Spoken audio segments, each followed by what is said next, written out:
आजकल परिवार में आपसी मतभेद के चलते हत्या करना एक आम बात हो गई है। लेकिन आज की कहानी में जो हत्या की गई है वो ना तो किसी मतभेद की वजह से हुई है और ना ही किसी गलती के कारण, बल्कि आज की हत्या की वजह कुछ ऐसी है जिसे सुनकर आप सभी के रोंगटे खड़े हो जाएंगे। आज की कहानी 12 साल की सुमन की है। ना केवल इस 12 साल की बच्चे की हत्या की गई, बल्कि 4 दिन तक उसे गर्म चिमटे से दागा गया और जिसने भी इस पूरी घटना को अंजाम दिया वो यकीन से परे था। तो आखिर सुमन हत्याकांड की पूरी कहानी क्या है? इस हत्याकांड को क्यों अंजाम दिया गया था और इस हत्याकांड के पीछे किसका शातिराना दिमाग था? जब एक रक्षक ही भक्षक बन जाए तो क्या हश्र होता है? घटना को जानने के लिए वीडियो को अंत तक जरूर देखें। यकीन मानिए, जब आप इस घटना के अपराधियों तथा हत्या की वजह के बारे में सुनेंगे तो शौक रह जाएंगे। लेकिन इससे पहले आपने अभी तक मेरे इस चैनल को सब्सक्राइब नहीं किया तो चैनल को सब्सक्राइब जरूर कर ले। तो चलिए कहानी को शुरू करते हैं। आज की कहानी महाराष्ट्र के उल्लासनगर की रहने वाली 12 साल की सुमन की है। सुमन का जन्म महाराष्ट्र के एक छोटे से गांव में हुआ था। सुमन के पिता इसी गांव में खेती किसानी का काम करते हैं। सुमन के परिवार में उसकी 3 बहनें और सबसे बड़ा भाई है। माता पिता ने अपने 3 बच्चों की शादी कर दी। शादी के बाद बहनें अपने ससुराल चली गई, जबकि भाई अपनी पत्नी के साथ महाराष्ट्र के उल्लासनगर में रहने आ गया और यहाँ आकर सिक्योरिटी गार्ड की नौकरी करने लगा। सुमन गांव में ही माता पिता के साथ रहती थी, लेकिन 2 साल पहले बीमारी के चलते सुमन की मां की मृत्यु हो गई, जिसके बाद पिता ने सुमन की अच्छी देखभाल के लिए सुमन को उसके भाई भाभी के पास उल्लासनगर भेज दिया और खुद गांव में ही रहकर काम करते थे। 2 सालों से सुमन अपने भाई भाभी के साथ रह रही थी, लेकिन सुमन की भाभी को सुमन का उनके साथ रहना कुछ खास पसंद नहीं था, क्योंकि सुमन का भाई खुद एक किराए के मकान में रहता था जिसमें सिर्फ एक कमरा और किचन था। इसीलिए सुमन की भाभी को अपने पति के साथ अकेले समय बिताने का मौका नहीं मिल पाता था। भाभी अक्सर सुमन से अजीब सा व्यवहार करती।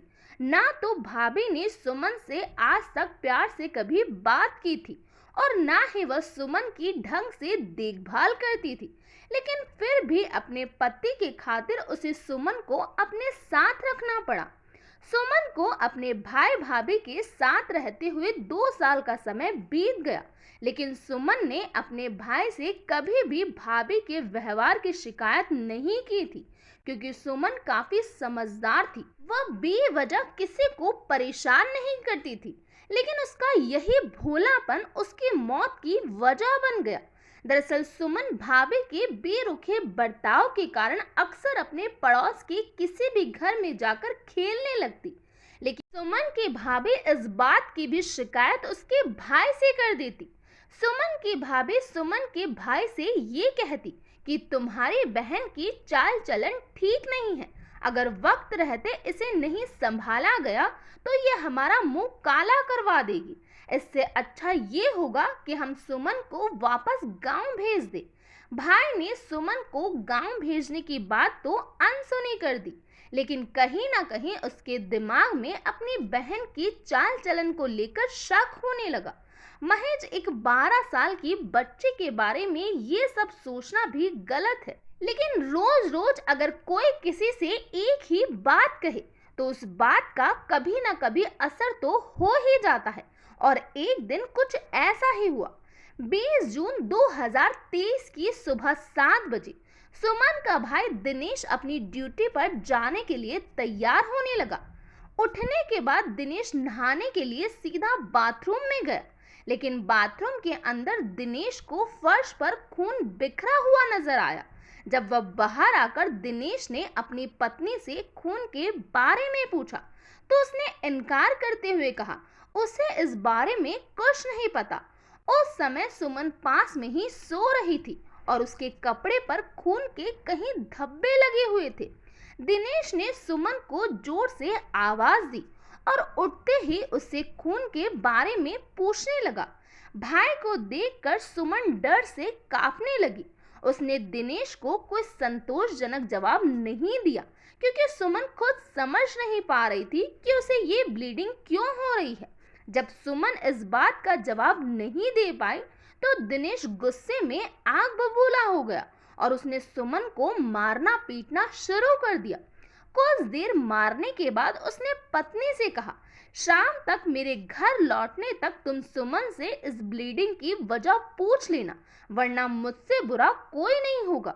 शाम के 6 बजे दिनेश अपनी ड्यूटी से घर लौटा और लौटते ही उसने अपनी पत्नी से यही पूछा, लेकिन पत्नी ने साफ साफ यही कहा, मैं तुम्हारी बहन से कुछ ना पूछूं। मैंने तुमसे पहले ही कहा था इसका कहीं चक्कर चल रहा है और अब देख लो इसने मुंह काला करवा ही लिया। पत्नी की बात सुनकर दिनेश ने उस रात सुमन को खूब पीटा। दिनेश को अब पूरा पूरा यकीन हो गया कि उसकी बहन का किसी से अवैध रिश्ता है और ये ब्लीडिंग शारीरिक संबंध बनाने से हुई है। इसी शक में दिनेश अपनी बहन को सुबह शाम पीटने लगा। सुमन का भाई उससे उस लड़के का नाम पूछने लगा, जो लड़का कोई था ही नहीं। सुमन अपने भाई की बातों को समझ नहीं पा रही थी। उसकी समझ में नहीं आ रहा था कि आखिर उसका भाई उससे क्या जानना चाहता है। इतनी मार खाने के बाद भी सुमन ने अपनी चीखों को घर के बाहर नहीं जाने दिया। इधर रोज हो रही सुमन की ब्लीडिंग को देखकर दिनेश का गुस्सा 7वें आसमान पर था। इसी गुस्से में दिनेश ने 16 मई की शाम को सुमन को गर्म चिमटे से उसकी कमर और हाथों को दाग दिया। सुमन रात भर दर्द से कर्राती रही, साथ ही उसे तेज बुखार भी आ गई। जब सुबह उठकर दिनेश ने सुमन को देखा तो वह बेहोश थी। ये देखकर दोनों पति पत्नी डर गए थे, इसीलिए दोनों उसे लेकर पास के अस्पताल पहुंचे, लेकिन तब तक सुमन मर चुकी थी। सुमन की हालत देखकर एक डॉक्टर ने तुरंत पुलिस को फोन कर दिया और पुलिस के आने तक दिनेश और उसकी पत्नी को रोक कर रखा। तब तक डॉक्टर भी सुमन के इलाज का नाटक कर रहे थे। इसी दौरान सुमन के कपड़ों पर खून के धब्बों को देखकर डॉक्टर ने दिनेश को बताया कि सुमन को पीरियड शुरू हो गए, इसीलिए उसके कपड़ों पर इस तरह के खून के धब्बे हैं। लेकिन अब इस बात का कोई मतलब नहीं था, क्योंकि सुमन अब इस दुनिया में नहीं थी। हालांकि अब तक पुलिस हॉस्पिटल पहुंच गई थी। पुलिस ने दोनों पति पत्नी को गिरफ्तार कर लिया और पूछताछ के दौरान ये सारी कहानी निकलकर सामने आ गई। इस हत्या में दिनेश से ज्यादा गुनहगार उसकी पत्नी थी, जिसने औरत होकर ऐसी शर्मनाक हरकत की। फिलहाल दोनों पति पत्नी जेल में हैं और पिता का रो रो कर बुरा हाल हो गया है। जैसे ही ये खबर सोशल मीडिया के माध्यम से लोगों तक पहुंची तो दिनेश को लेकर उनका गुस्सा भी फूट पड़ा। लोगों का कहना है कि ऐसे भाई भाभी को फांसी की सजा होनी चाहिए। तो ये था पूरा मामला। इस घटना के बारे में आपका क्या कहना है, प्लीज कमेंट बॉक्स में बताइए। तो आज के लिए इतना ही। Thank you.